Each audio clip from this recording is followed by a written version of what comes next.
It's Dan. High healthcare costs remain top of mind for many Americans, and yet one of the best tools we have to rein those costs in is also the most hated: prior authorization. Today, we return to a story that first ran in the fall of 25, giving this policy, its pros and its cons, a closer look. Stick around to the end for an update. Picture this. You've got a medical problem. Your doctor proposes a fix, but first you gotta wait for your insurance company to sign off. It's been days, so you give them a call. Thank you for calling the billing department. And yes, there is elevator music in the background when you're on hold. For English, press 1. Then the AI queue comes on and asks where you want to be directed. For what do you have? I answered your question. No. Sometimes I have to get sent to another queue. I'm sorry. Let me connect you with someone. This extra step to get your cancer drug or brain scan approved, it's known as prior authorization, and it angers a lot of patients. Doctors too. It's minimum 20 minutes of my time sitting on the phone trying to convince someone of something that everybody should know needs to be done. But insurance companies say these prior approvals help stop unnecessary tests, surgeries that could do more harm than good, and rein in the health costs that we all pay. Today, who this process helps, who it hurts, and how it could work a whole lot better. From the studio at the Leonard Davis Institute at the University of Pennsylvania, I'm Dan Gorenstein. This is Tradeoffs.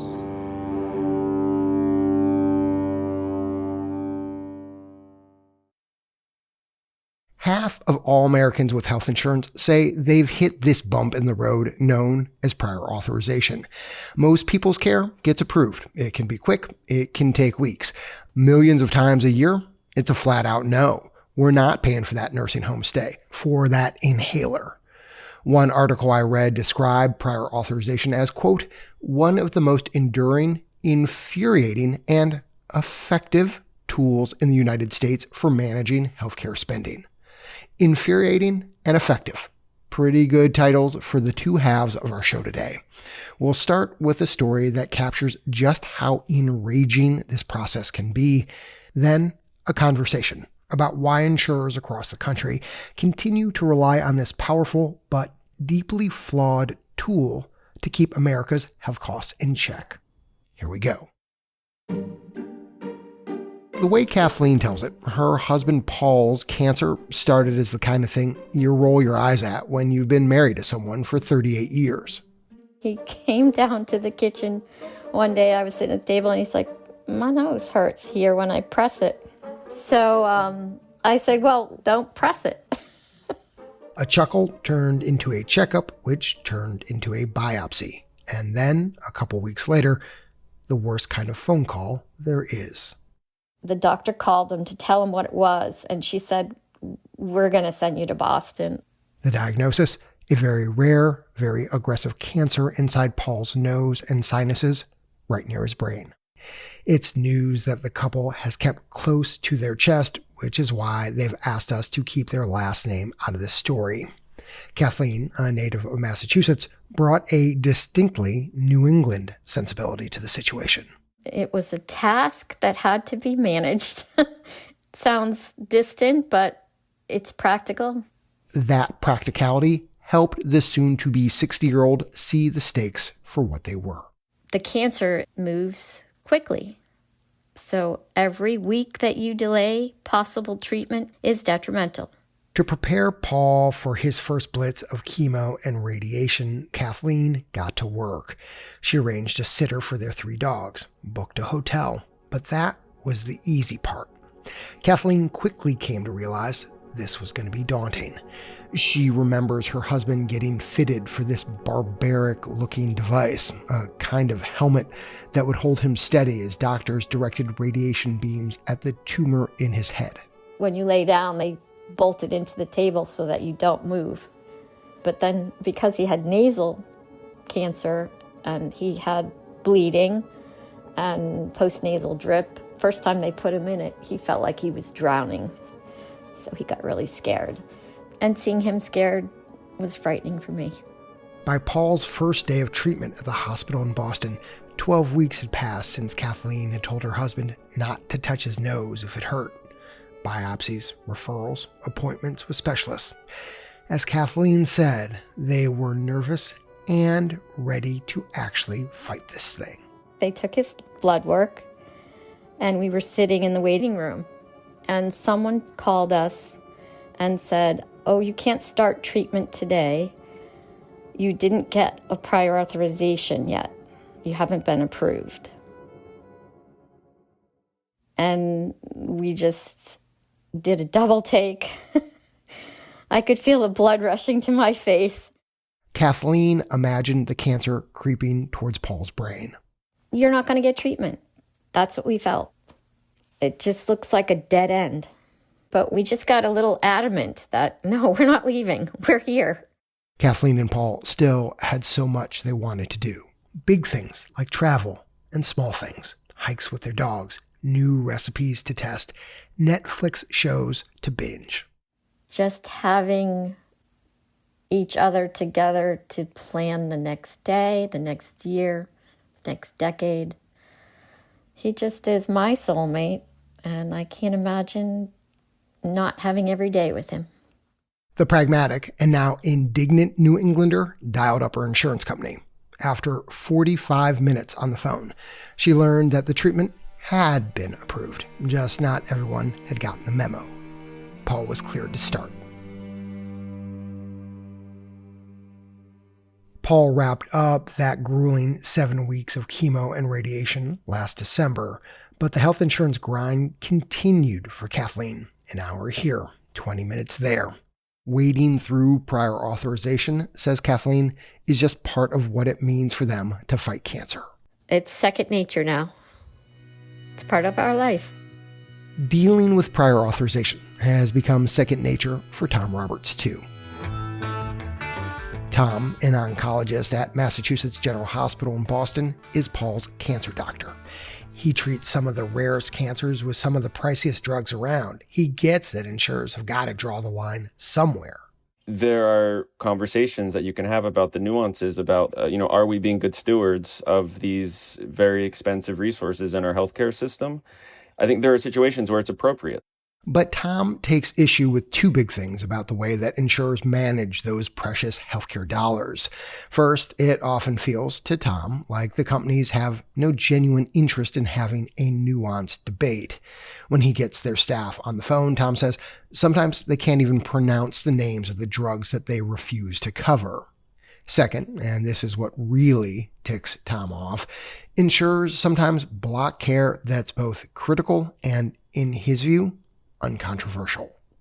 Trying to sort of plead my case for something that is, commonly accepted practice is maddening. Maddening. That's the way both Tom and Kathleen described the latest insurance roadblock that they ran into this past summer. Several quiet months after Paul's first round of chemo and radiation, some bad news arrived. A routine procedure to help clear scar tissue out of Paul's nose had turned up some worrying cells. An MRI confirmed it. Cancer again. But was it contained to Paul's sinuses, or was it spreading to other parts of his body, his neck, his lungs?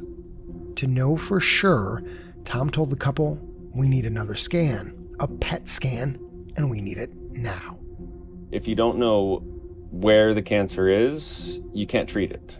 If the cancer was back only in his nose or only one part of his nose, we treat that very differently than if it's back in multiple parts of his body. Once Tom had this map of where the cancer was, his team could finalize a game plan. And the sooner he could do that, the sooner he could try to stop this thing. The insurance company disagreed, said they needed more proof that this step, which can cost a few $1,000s, was clinically necessary.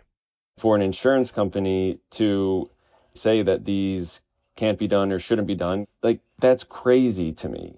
Tom knew that a battle over this approval could delay the start of Paul's treatment by days, even weeks, and a lot could happen during that time. One of the challenges in managing these cancers is if things grow a millimeter or two, you can lose your vision. You can lose the ability to move one of your eyes. Desperate to speed up the approval, Tom fired off a strongly worded letter to the insurer. Kathleen, once again, called the company and the third party that manages their prior authorization requests. The representative was very uncaring, short with words, almost rude. Kathleen tried to explain the urgency.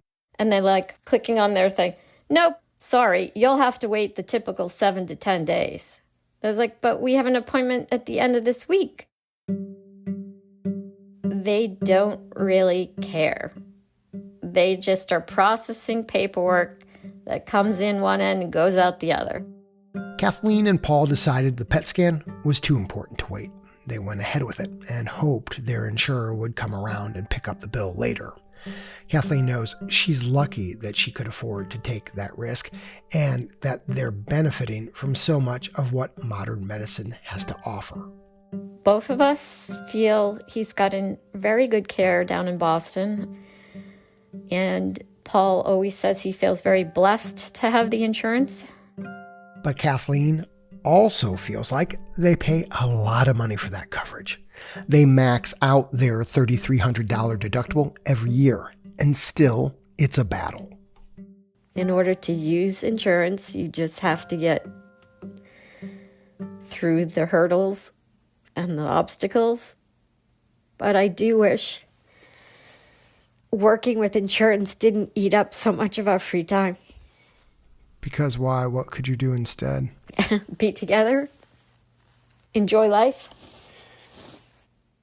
The PET scan did end up returning crucial and devastating information.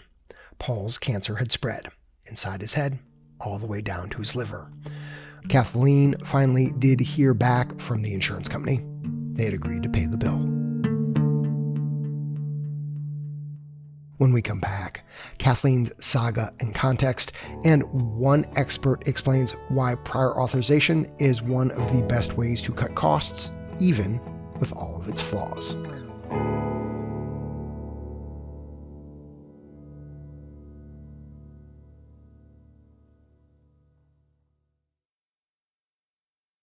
Welcome back. For the second half of our show, we're joined by Aaron Schwartz, a physician and health policy researcher at the University of Pennsylvania. Hey, Aaron, thanks for being here. Thank you for the invitation. It's great to be here. So look, we heard before the break about one family's pretty infuriating experience with prior authorization, but it is, of course, just one family's story. What we're hoping to do with you, Aaron, here in this interview is really dig into the data. And I'd like to start big picture. How widely is this tool used by America's health insurers? So the data is pretty clear on this point that prior authorization is very widely used. The exceptions tend to be in emergency care and unplanned hospitalizations. But when it comes to drugs, physician services, planned hospitalizations, planned admissions to nursing facilities, prior authorization is a big thing and a big thing that tends to be growing. One of the biggest benefits, in theory, of prior authorization is that it reins in this runaway spending on healthcare that keeps the costs that we all pay down. Aaron, do we know how much money the tool actually saves?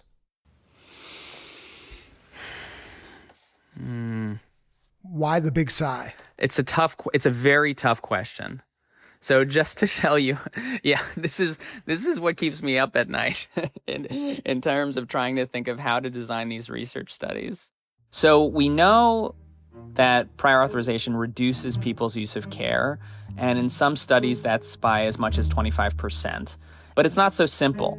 So let's say you're interested in how much money is saved by a restriction on a particular scan. You have to think, okay, what other services might a person have gotten with that scan? So that's additional savings that you should try to count. And then on the other side of the ledger, you have to count the administrative costs that everyone goes through in this prior authorization system. So my view is that we just haven't done a complete accounting of the savings and costs of prior authorization. I know it's not satisfying, but I think that's the truth of where the research stands right now. All of those caveats aside, Aaron said one of the most rigorous attempts to answer this question looked at what Medicare spends on some prescription drugs. The researchers found that prior authorization cut that spending by almost $100 per person per year. With tens of millions of people on Medicare, that's a lot of cash. Aaron, here's a simple question. It might be too simple, but are all of these extra prior authorization hoops helping patients or hurting patients? So unfortunately, when it comes to prior authorization, the questions that we most want to know the answers to are the ones where we have the least clarity. Of course. There are both signals of potential benefits and potential harms here. On the plus side, for example, we've got several studies that have shown that these kinds of restrictions can push people away from very expensive medications towards cheaper alternatives that are similarly effective. So similar care, lower cost. So that would be good. But on the other hand, researchers have found that adding prior approvals to people's cancer care, for example, can cause them to delay care or even stop getting that care. But I think the truth is we don't really know the balance of these harms and benefits. And what about this phrase that sometimes people use when talking about prior authorization, time toxicity, right? We heard in Kathleen's story that they are spending an inordinate amount of time going through this morass. Intuitively, that sounds like this is bad for Paul and Kathleen. I agree. Administrative burden or ordeals are hard to defend in pretty much any well-functioning system. Willingness to wait on the phone, willingness to spend time writing letters, calling people, should not be the determinative factor of who's getting care. So this is a symptom of a system that could be better. Whether or not the coverage rules are ultimately good, they should be enforced in a way that is efficient. I'm curious, Aaron, in recent months, some insurance companies may be acknowledging that they've got this time toxicity problem. They're saying they'll take steps to reduce the burden, but they've made similar promises before. What's a concrete example of something that if you saw insurers doing, you know they really meant business, that they're serious about reforming this policy? I think that an important first step is checking that the coverage rules are based on good science. So let me give you an example of this. So the hemoglobin A1C test is a lab test that is very useful for diagnosing diabetes and tracking how well a diabetic patient's blood sugar is controlled. This marker was discovered in 1968. It was only approved as a lab test to diagnose diabetes by Medicare in 2024. It was very surprising for me to learn in one of my studies that one of the most denied services was the hemoglobin A1C test, which is no one's idea of a particularly wasteful use of healthcare resources. But I think what happens is these coverage rules can take hold when a service is new and there's more skepticism about it being used and it's more expensive. And then they just stick around for a while. And eventually you have a system that contains a lot of restrictions that don't make sense anymore. Thanks for that example, Aaron. So it sounds like you believe there are a lot of tests and other things restricted for silly or outdated reasons. But there's also, I'm guessing, a lot of gray, drugs or tests or procedures where there really isn't great evidence about exactly who would benefit, whether they're worth the hundreds of thousands of dollars that they cost. If you had to ballpark it, Aaron, how much of this stuff being done right now in medicine falls into that gray area? I can't give you a number, but I can say the longer I practice medicine, the larger I think the number is. Our healthcare system has great incentives in place for developing new therapies. If you make a new drug, you can become very rich.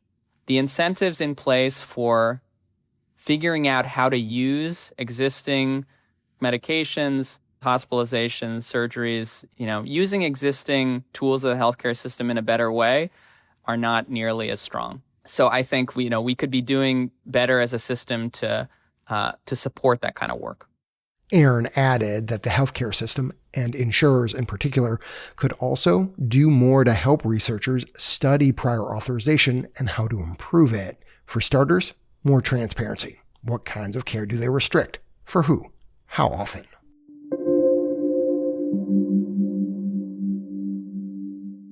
Aaron, this is a personal question for a quick second. I'm really curious. Anytime I hear a story like Kathleen's, it's pretty easy for my blood to start to boil and just kind of get pissed off. On a personal level, like, what's driving you, dude, to study this? Well, I think you said it right in saying this is a really big deal, and it's a big deal to know whether it's working or not. This is a very emotional issue for people. There are no higher stakes in healthcare than the possibility that a patient who could benefit from medical treatment is not getting it. So it's really important that we understand what's going on. And it is also the case that every time I read a news story about an underfunded school, I think about our healthcare system. You know, I like to say that every problem in the United States is a healthcare spending problem because we spend so much money on healthcare. Much of that spending is hidden in ways that don't look like healthcare spending for people because it comes out of their wages, it comes out of their taxes. But at the end of the day, these are all real dollars that could be spent to make Americans' lives better. And getting our healthcare system as efficient as possible would be transformational. Aaron, do you feel like prior authorization is the best tool for reining in spending? So if you were to imagine a system that nudged doctors to provide cost-effective care, what are the characteristics of that system you would imagine? One is that this process would happen before patients receive services. You'd want to do it ahead of time, right? You would also want a system that is clinically nuanced. So the coverage rules are specific to what kind of service the patient needs. And you'd want a system that probably isn't based just on a person's willingness to pay. And prior authorization has all of those characteristics. And yet it is widely disliked in the healthcare system. Reviled, right? Yeah, I think it is definitely the case that people who have felt burned by this system feel that very strongly. So this leaves me uncertain, is where I'm at, to be honest. I think it's something we need to study intensely to understand better, because I think the potential for upside exists and the potential for abuses clearly exists also. And so we need to understand what's going on and how to optimize it. I got to ask you right here, Aaron, if not this, then what? I mean, if not prior authorization, what are the other options that insurers have to help keep the costs that we all pay down? So let's think about alternatives. We have patient cost sharing. So higher copays, higher deductibles. You have narrow networks. So you might get to see a specialist, but not as many are available. You might have to wait there. You have incentives targeted at providers. So helping them share in savings when medical spending goes down. None of these tools is perfect. So I don't see a silver bullet here exactly. But I do think it's important to keep in mind that because prior authorization does reduce healthcare spending, if it's removed, it's either going to lead to pinching of our budgets in different ways, or there are going to be other types of restrictions. But what do you, at the end of the day, Aaron, tell patients like Kathleen and docs who are spending so much time and energy pushing, fighting, trying to wade through all of these hurdles just to stay healthy and to do their jobs? Is this really the best that we can do? It can't be. It's a failure. We should view terrible administrative burdens as similar to avoidable complications from a medical procedure. They can hurt just as much. So I do believe that whatever policy approach we embrace when it comes to trying to discourage wasteful healthcare use. We track these kinds of terrible events and do what we can to make sure they don't happen. Aaron, thanks so much for taking the time to talk to us on Tradeoffs. It was a pleasure to be here. As for Kathleen and Paul, their next round of cancer treatments started this week. But even in the midst of our interview, Kathleen was still waiting to hear if their insurance would cover all of Paul's drugs. I still have not gotten through to a nurse or someone who processes the prior authorizations, and it is now after 2 p.m. She went out for a walk with Paul and the dogs after we spoke, but Kathleen found it hard to be in the moment because she still had one eye on her phone. Since this episode first aired, the Trump administration launched a pilot to bring AI-powered prior authorization to the Medicare program. Senate Democrats are now trying to squash it. Up in New England, Kathleen says Paul's cancer journey continues. He recently joined a new clinical trial. Kathleen still runs the prior authorization gauntlet at least once a month. I'm Dan Gorenstein. This is Tradeoffs.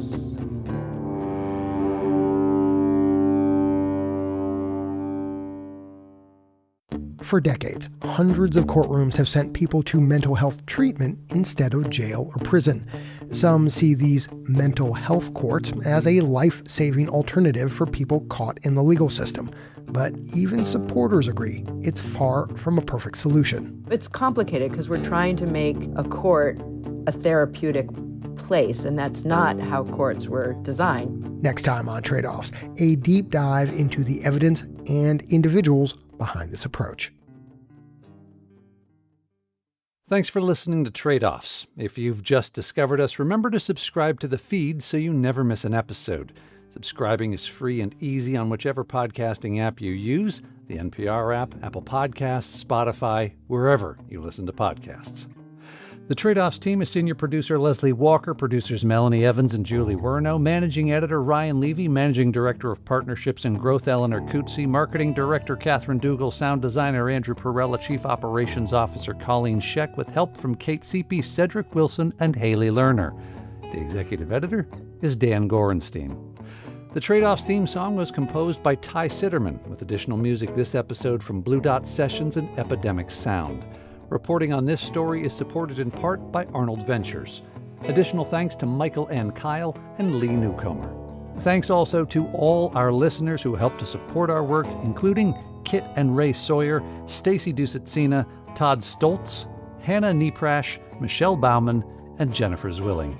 Our media partner is Side Effects Public Media, based at WFYI. Tradeoffs is supported by the Robert Wood Johnson Foundation, Arnold Ventures, the Gordon and Betty Moore Foundation, the Sozoze Foundation, Just Trust, West Health, the California Healthcare Foundation, the Foundation for Opioid Response Efforts, and the Leonard Davis Institute at the University of Pennsylvania. Our financial supporters are not involved in any decisions about our journalism. The views expressed in this episode are those of the individuals and not those of Tradeoffs staff, advisors, or funders.